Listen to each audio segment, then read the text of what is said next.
Let me start off with this way. Let me start off with Mussa Dankwa, who is the Executive Director of the Global Info Analytics. What were the key issues, in your view, that are driving the election, or the key issues upon which these results were churned out?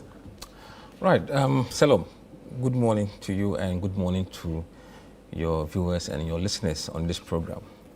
Look, over the past 2.5 years to 3 years, what has been on people's mind in this country is generally about where they believe the country is headed.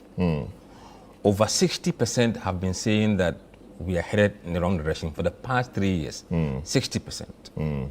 Compared to 29% who are saying that it's the right direction. Then you come to the... So on your screen now are the key issues from Global Info Analytics. So you have economy, jobs, etc. So go ahead. Yes, we'll come there. Then you ask them about their personal economic condition. What has it been like compared to the last 12 months?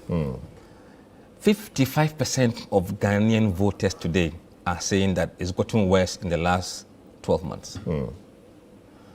17% said it is the same, and only 29% are saying that it's better. So the same and worse is close to 70%. Worse. And then you ask them, what are your top issues that you will take into account before you cast your vote? Then they tell you that number 1 is the economy. Number 2, jobs. Number 3, education. These are the top ticket items. Between economy and jobs, it's about 48% of people's concern. You add education 17%, you're getting close to 65% or thereabout. Now, these are the conversations that are driving people's behavior in this election. And then, you have to know which of the candidates the voters believe could do a better job in managing the critical issues today, which is the economy. On that count, you have 52% of those people saying the leader of the opposition candidate party, John Mahama. 40% saying that Dr. Bawumia. And another 6% saying Nana Kwame, and 2% are saying Alan. Even though we're not asking them who are you voting for, but who do you believe has the competence, experience, and a track record to better manage the current economic crisis? And this is their verdict. I see. Prof. Smart Sarpong, welcome to the program. Pleasure to have you on. We've seen your work as well, and there's a part which shows it's a histogram or a bar chart talking about some issues, good roads, youth employment, etc. I'm sure my producer will put it on the screen. Does this mean that from your polls, these are the issues that the voters think would drive this election, and the issues upon which the results you put out were based? Right. Lawyer, good morning to your good self and to the team in studio, my good friend Franklin and Richard. The issues that are driving voter decisions is not different from what my brother Mussa Dankwa put out. There are global issues and we have the local level issues. The global issues consistently, you would have economy, you would have the jobs, education, the roads, and all those things. What I sought to do was to get the local level needs as well, so that we can match it with the global one that we know.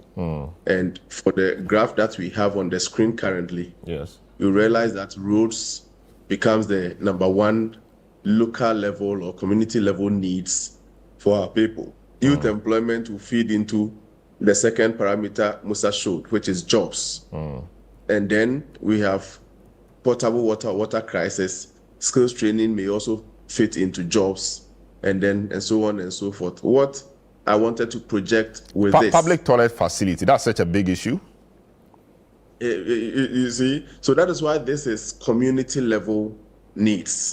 So that at the global level, people may not be talking about some of these things, but for the people down there who are also going to be part of the decision making, many, to the tune of the percentage you can see, feel that that is also going to be a basis for which they are going to take a decision, and that they do not accept that in this modern times, 21st century, many of them do not have a place to make themselves comfortable. So not to say the global issues do not work, but this is just to supplement. And you can realize even under this community level needs, a lot of the global issues Mussa spoke about still features. So they can put together the two and not to put premium on one against the other. Because like you rightly asked, public toilet facility. In fact, you go through the list and you see the health also showing people need CHIPS compounds and then health centers and those things. What intrigues me is the telecommunication network and then the renovation of deplorable schools. These are things that, you may be interested too much in the global issues and you may lose sight on some of these that are also very passionate to the people down there who are also going to participate in this decision making. Great. I just want to know, were these options you gave that people chose or selected, or people were asked general questions and they said, okay, good roads is an issue for me, youth unemployment or youth employment is an issue for me? Were there options given in your questionnaire, these options, or you just left them to come up with these? Well, so after several, so the work itself started on the 1st of October, but they were preliminary. And we shortlisted those that were consistent at the local level and provided them as options to be taken. And then there was another where the person, beyond these options that were carefully summarized, beyond these options, if the person has still have an other, then he put. So you see there's an other provision over there constituting quite a good percentage. Yeah. I see. But also quite curious is the fact that I don't see free SHS or education here, unless, of course, the point is that free SHS comes out at global. But given that we understand free SHS affects almost every household across the country, and that it's such an important policy of the government, education even doesn't feature. And I'm wondering why free SHS never came up in this list. Maybe education has been served. We are talking about needs, based on which they are going to take the coming decision. Okay, that's great. Mussa, now let's deal with the issue about methodology and approach. The sampling. What was the sample size? What research design did you use? 2,654 calls were placed and 2,623 successfully responded to. I mean, take us through what your methodology and approach were. If you look at what polling has undergone through the history, and we've learned a lot from the UK and the US polling system, you would notice that the more you do the poll, the more you learn about the best methodologies for polling. Methodology used in social research science or social science cannot be just opposed and dumped into political opinion polls. Absolutely not. Political polling should be different from... Yes, the way they do it is different from social science. Because social issues don't change that frequent. So you can do the survey in homes, and nobody feels threatened by telling you what he feels about certain things socially. But when it comes to politics, and even in our setting, if you identify a household as a household that voted for MPP or NDC, it's a problem. You know that already. So the way you deploy the sample, you must be very careful. How did we do these telephone polls? Over the years, we've interviewed over 200,000 voters across the country over so many issues. So just to understand, if you say telephone polls, you sit in your office or somebody? I'm coming there. I'll come there. Okay. When we speak to them in the field, we ask them permission to take their phone numbers. We'll get to a point where instead of chasing them in the field, we'll call them over the telephone for their own convenience to speak to them about the issues that we have been talking to them about. And they agreed, and they give us their numbers.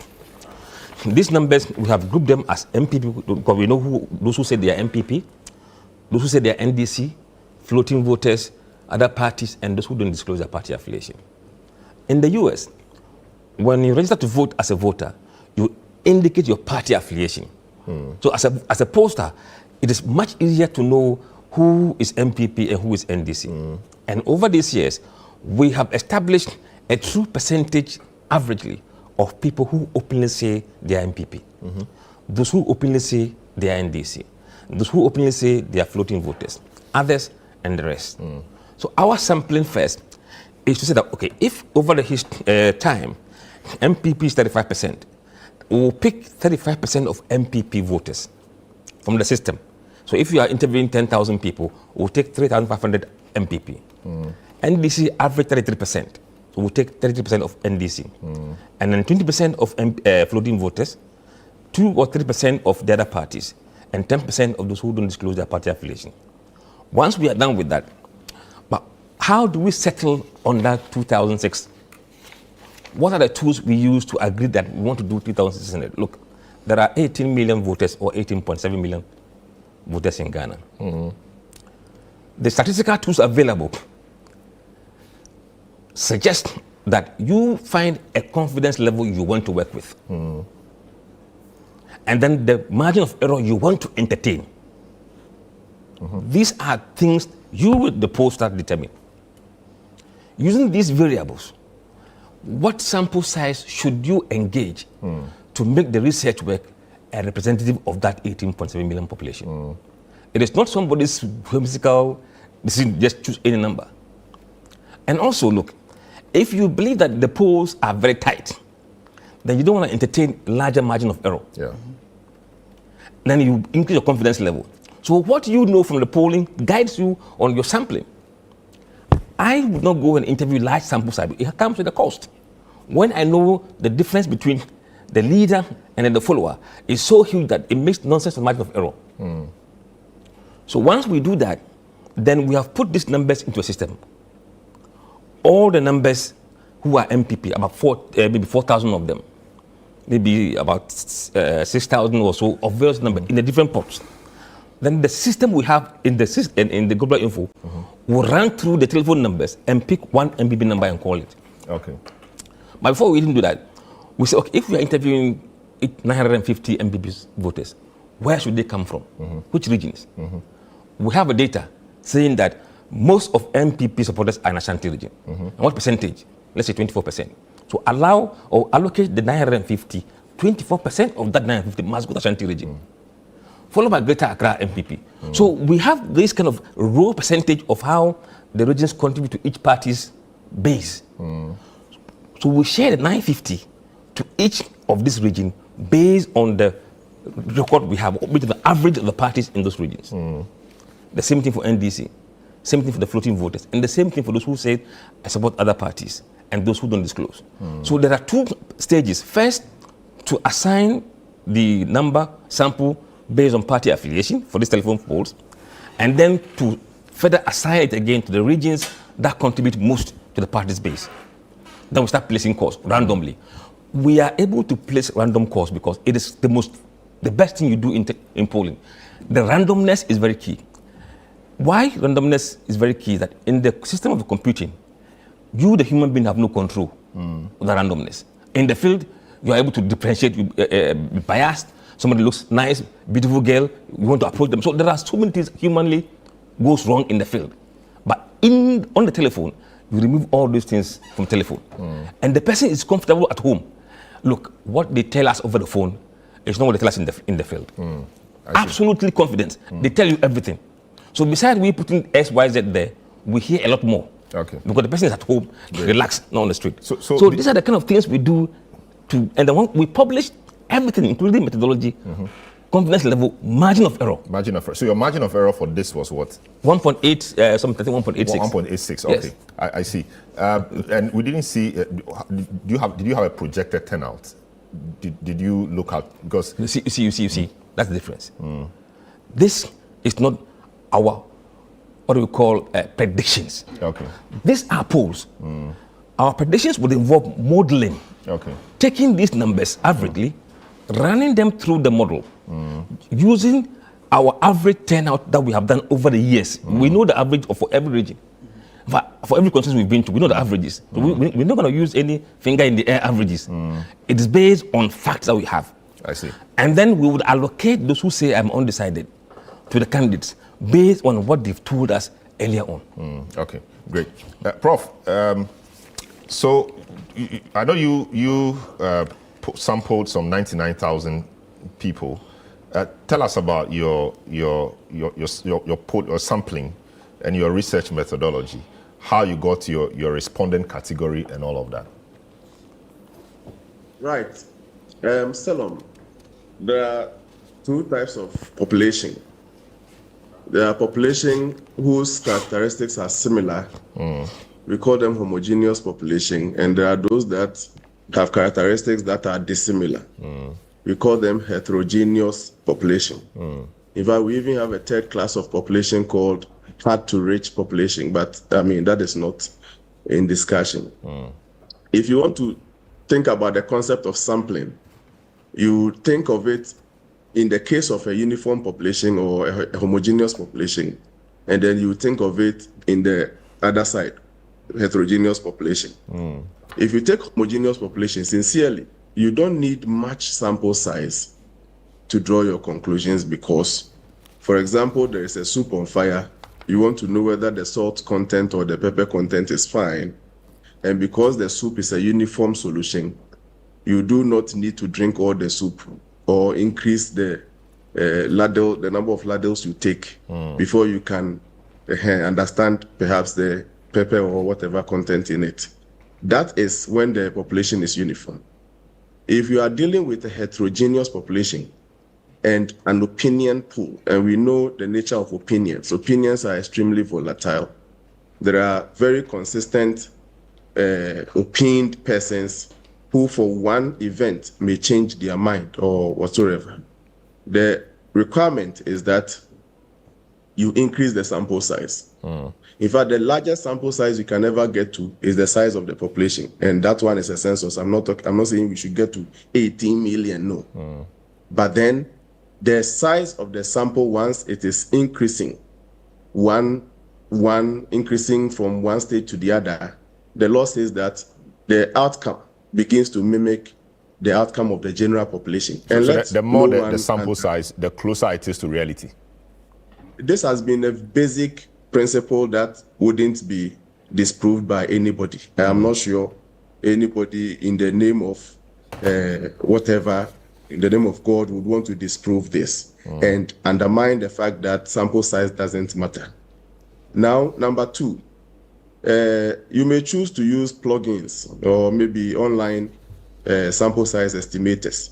But those online estimators that we have backstage or at the back end some algorithms or formulas or formulae that brought them to existence.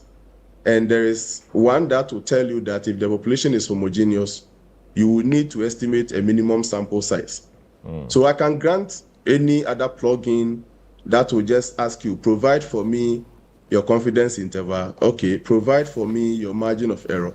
And I'll estimate to you the sample size you may need to use to represent. I can grant that. That is basic. It's plenty on Google. But if you care to estimate, or you are a professor and you know what you are doing, you can estimate it and get the minimum sample size for that particular population. And again, we can do that in class if there is the need. But I mean, I don't want us to make it look like, for those who are watching, the best way to estimate a sample size is to get the plugins, identify your own confidence interval, narrate or maybe state your allowable margin of errors, and what the computer brings you is what you go by. There is a formula, n minimum equals a z-score squared under or subscript p, and that p is a very serious parameter. A2 bracket 1 minus p underline or subscript the margin of error. So that p is what is missing in the plugin. And if you want to consider that p, then you are interested in, for this heterogeneous population, what should be my minimum sample size. If you are not interested in minimum sample size, of course, sampling is simply selecting some part of the whole. But if you admit heterogeneity and you want to go with the minimum sample size, what I'm saying is that there is that estimable equation or algorithm there you can also apply yourself to. And after you have gotten that minimum, sample size, then the basic principle you stated came in. Even with that minimum, you can still decide if there is time and resources to increase the sample size. And the more you increase, the more stable, the more reliable, the more reflective Very well. the outcomes will be with respect to the population. Great. I see respondent so category. Yes. Okay, go ahead. Yes, so for what I did, and again, we have to, I take the entire Ghana as one population, all right? But we've been given an idea of the subsamples we have in the population. And for me, the subsamples we have is 276, not 16, because even the 16 still have subsamples under them. So I would take the global subsamples, 76. Yeah. All right. And there is a law, the central limits theorem my brother PhD spoke to. In fact, I agree with him. Somebody prompted me that all those long lecture was unnecessary in a press conference. Yes, I agree with him 100%. But I wanted, perhaps for conversation's sake, people should read the basis underpinning the sampling so that conversations will be guided within those scope. And I'm saying that the central limits theorem will require you to pay attention to the various subsamples of the population in your sampling. Then the inertia of large samples will draw your attention to the fact that even after minimum sample and sharing it onto all the subsamples, you still need to increase to the best that you can, because the larger the better. And then the statistical regularity will tell you that outcomes from larger samples who paid attention to central limits theorem is likely to be more stable and reliable and reflective of the population than those that did not take into consideration those ones. That is why I took my time to go through that. And the selection of even the communities where visitations were done was also scientific. All right, so we try our best to get a solid... So I'm interested in the respondent category, for example. So we see artisans, chief farmer, clergy, religious leaders, commercial driver, community member, etc., nurse, doctor, health workers, tailors, dressmakers. You know, how did you come by this? Right. So we tried in our meeting with my team before we went out. We tried to, and I said we've done pilot from 1st October before we started the main work on the 16th of October. What we tried to do with the pilots that we were doing was to identify what we termed as elevated respondents. Respondents who share views that can be superimposed or extended to people of their like. And so we came up with this list. Came back, we have to upgrade the list because of some of the additional category of elevated respondents that we got, and we felt this was exhaustive to go out. Okay, so tailors, dressmakers, hairdressers, and barbers, 10,849 of them. That's quite a huge number. So my question is, was it that it was representative of the general population that we have such numbers of these category of persons, or, I mean, what exactly? Nurse, doctor, health workers, about 3,096 of them you sampled. Farmers, 17,678 of them. You know, what? Just explain that to us. Yeah, so lawyer, what we did was that we selected the communities. And then once you enter into the community selected and you are cleared by the GPS setup we were using, you have to look for those elevated respondents within the community. When you have exhausted that, then you top up your numbers with any community member. But the key requirements were the clergymen, the traditional leaders, teachers or educational workers, those master craftsmen, and the list that we have. And you said Yes, go ahead. Yes, so that is how we did. So it's the selection of the community that will tell in this constituency which communities we should visit. And my brother asked of K2 South, all right? And we visited communities like Alikope, Pedido, forgive me if I'm not pronouncing it well, Avoeme, Awakome, Denu, Fihokope, Aplao, Hidranawo, Kliko, Wakadeji. These are the communities we visited in K2 South as a constituency. We can mention K2 North. K2 North, communities like Dalame, Fiagbedu, Kasu, Plilikope, Penny, Tezewu, Weta, Adagbledu, Weta. Sorry about that. Adagbledu. Yes. Some of you, pardon me about. I mean, that's my constituency or my home constituency. Tajewu and all those places. Yes. So yes. Yes, Adevu. Yeah. But I wanted some understanding of the elevated respondents. You say that their views are superimposed on the others. How is that?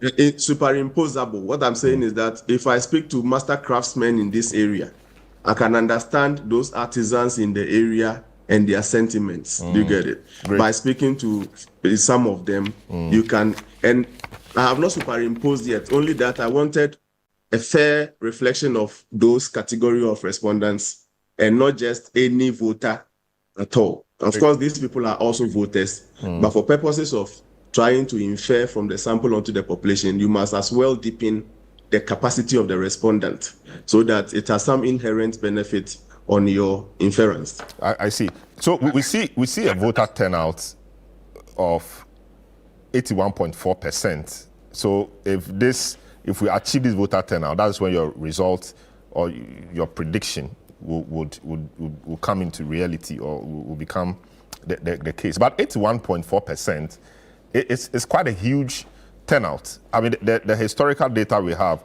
in the year 2000, 61.74, 2004, which is the highest, 85.6, which is an outlier really.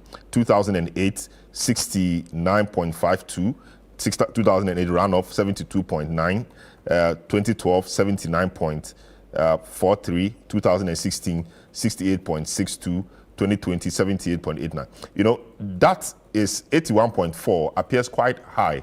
And if we have to achieve this turnout in order to get this result, I mean, we may not get this result then because this turnout could be highly unachievable.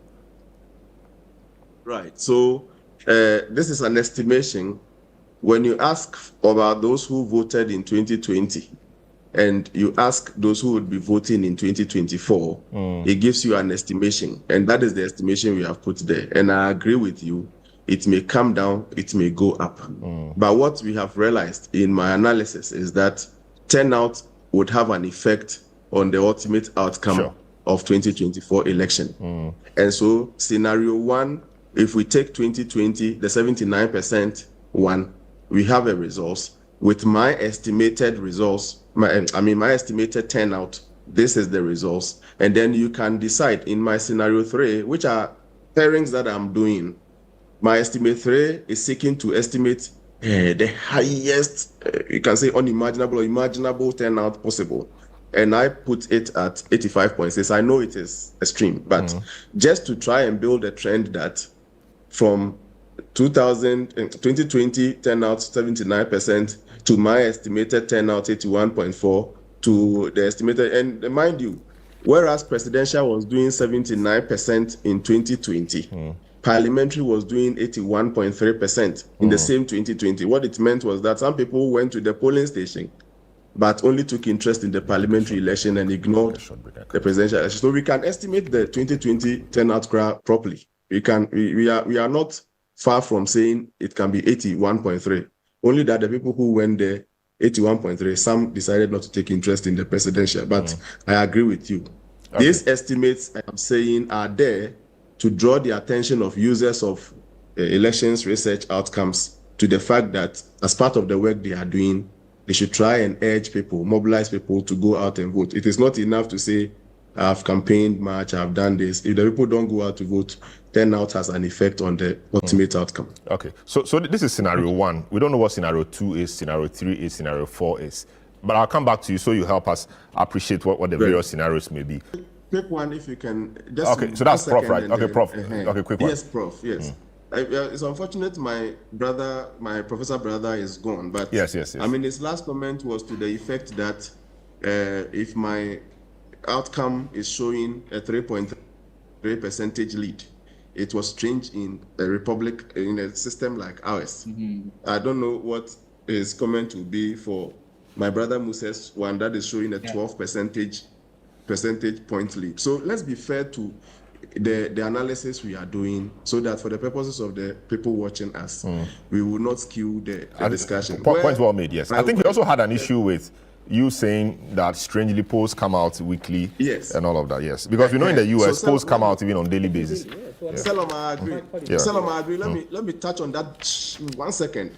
You see, when polling is coming and it is intended to update the general public on the dynamics on human minds as the election day approaches, is different from a polling that is seeking to generalize and call out the possible outcome of the general election. And then, for example, if, I don't know, my brother Mussa, I've not watched you say it orally, but I've read in the news that you said if your prediction doesn't come through, perhaps they should take your life, something. I read something like that. You see, then that makes it your prediction.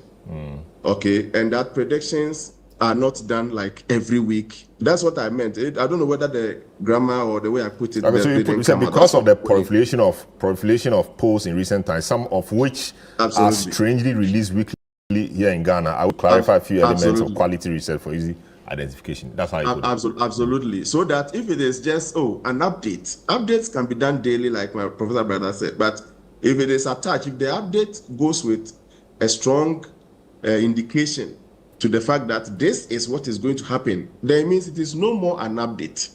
Then it means it is like so for me, if not for my brother saying he's here to do his prediction, I would have thought that that was his. And then to ask my professor friend who is gone, that if my 3.3% gap is strange, what would be his I'm comment sure he's listening, so maybe he will send a response back. I'll meet him. I'll see him later backstage. I'm sure. Yes. So Franklin, let me quickly address. Okay, one second here. Oh, no, I thought you were coming to me. No, he said he wanted to make a quick one. Yes. Look, we have not. Richard, I'm coming to you. We have not released our predictions. No. Okay, but will you release predictions? Of course, we come with predictions. When will you do that? All that we're doing is polling. We are updating. Okay. It's not predictions. Okay. So I mean, for Mr. Sarpong to say that, I mean, it was a bit, below the belt. I mean, So you thought you were the one being attacked in the No. It's direct. I mean, this is English language. If you really know where the attack is coming from, we're not doing poll every week as a prediction. Nobody does that.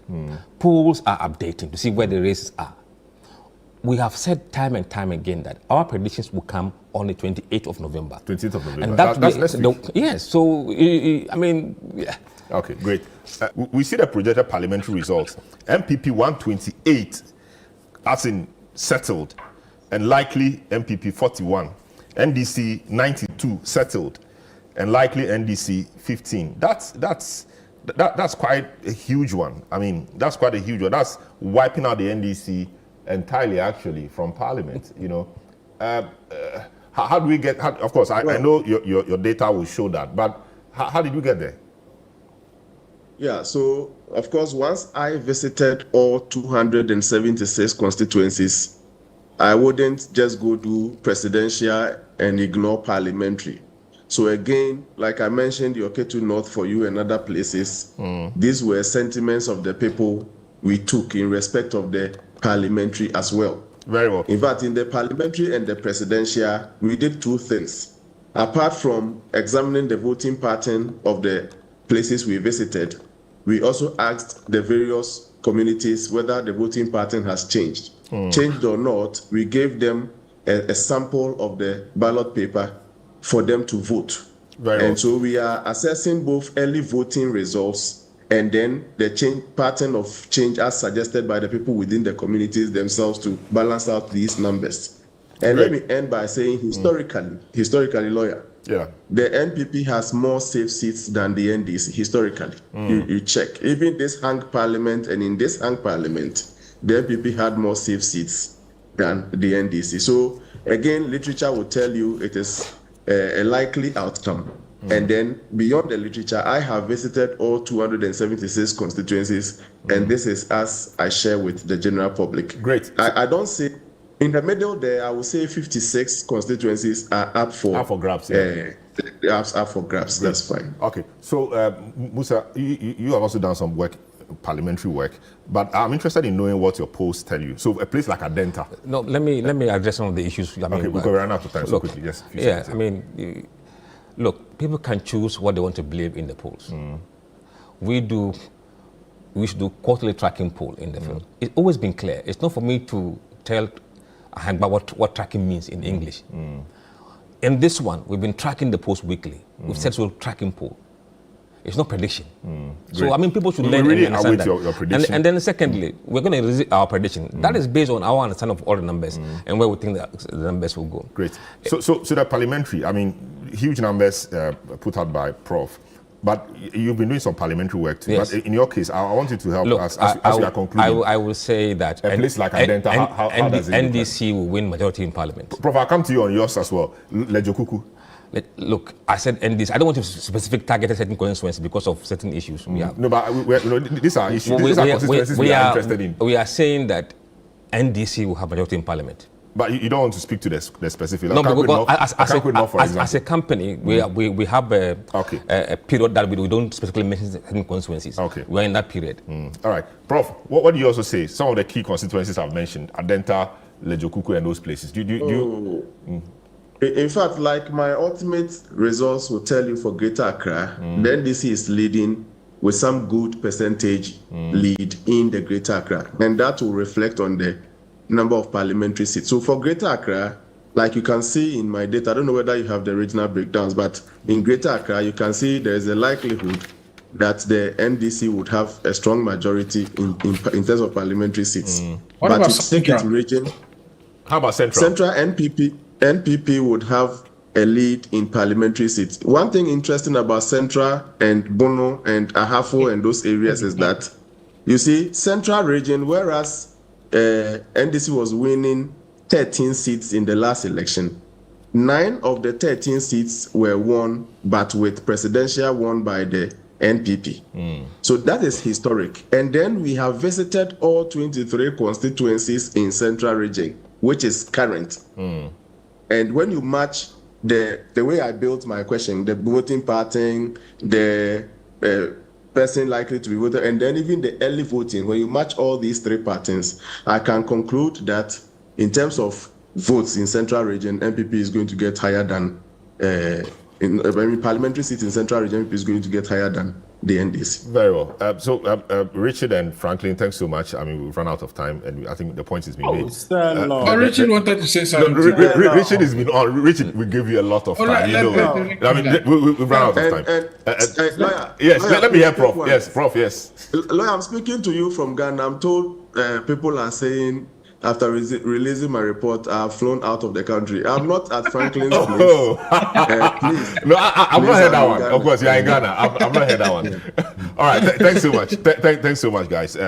Thanks to my Professor Smart Sarpong, Senior Lecturer, Kumasi Technical University, Mussa Dankwa, Executive Director, Global Info Analytics, Richard Ahiagba of the MPP, Sharif Mahmoud Khalid, Doctor, NDC, and Franklin Kujo, President in Mani Africa. Thanks so much for doing the listening. My name is Selom Adenu. Have a